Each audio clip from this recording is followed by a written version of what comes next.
সুপ্রিয় দর্শক, এই মুহূর্তে আমি অবস্থান করতেছি নীলফামারী জেলার জলঢাকা উপজেলার জলঢাকা 0 পয়েন্ট মোড়ে। গাজার মুসলমানদের উপর ইসরায়েলি গণহত্যা ও বর্বরতার বিরুদ্ধে জলঢাকা উপজেলায় আজকে মানববন্ধন ও প্রতিবাদ সমাবেশ অনুষ্ঠিত হয়। বিস্তারিত দেখুন STV নিউজ এক্সপ্রেসে। সাথে আছি আমি মোহাম্মদ রাজু মিয়া সোহাগ। বিস্তারিত দেখুন ভিডিওতে।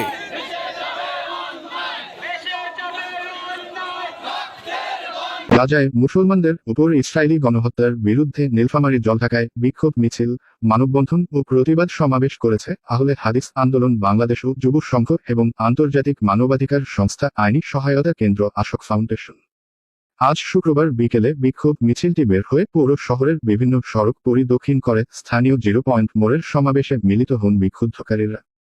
এ সময় বক্তব্য রাখেন বাংলাদেশ জাতীয় ইনসাফ পার্টির কেন্দ্রীয় ভাইস প্রেসিডেন্ট হাকিম এনায়েতুর রহমান দুলাল, আহলে হাদিস আন্দোলন বাংলাদেশের জেলা প্রশিক্ষণ সম্পাদক আশরাফ আলী, জলঢাকা উপজেলার সভাপতি মাওলানা মোহাম্মদ মনোয়ার হোসেন এবং আব্দুল আহাদ, রায়হান বিন আব্দুর রহমান ও মাওলানা রবিউল ইসলাম সহ আইনি সহায়তা কেন্দ্র আশোক ফাউন্ডেশনের সাধারণ সম্পাদক আল আমিন ইসলাম ছাড়াও আতাউর বাড়ি আপেল, নুরনবীর রহমান, হালিমুর রহমান, আব্দুর রহিম, লাভলু মাস্টার ও রোকনুজ্জামান, আশিকুর রহমান সহ আরও অনেকে।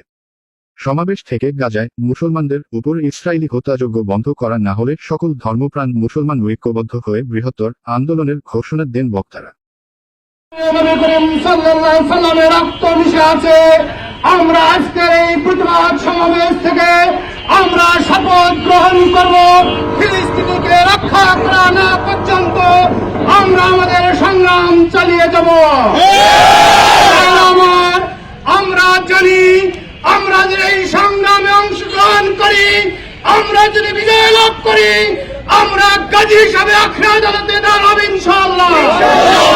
যদি এই সংগ্রামে মৃত্যুবরণ করি, আমরা শাহাদাতের মর্যাদা পাবো ইনশাআল্লাহ।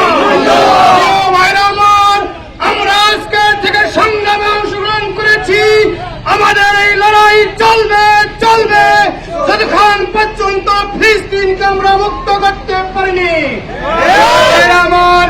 আমি আজকে এই সংগ্রামের এই মিছিল থেকে আমি গাজাবাসীকে রক্ষা করার জন্য, ফিলিস্তিনের যুদ্ধকে বন্ধ করার জন্য বিশ্ব মুসলিমদের প্রতি, বিশ্ববাসীর প্রতি আহ্বান রাখছি, আপনারা এগিয়ে আসুন, ফিলিস্তিনকে রক্ষা করুন, বিশ্ব শান্তি প্রতিষ্ঠা করুন, আল্লাহ আমাদেরকে সাহায্য করুন।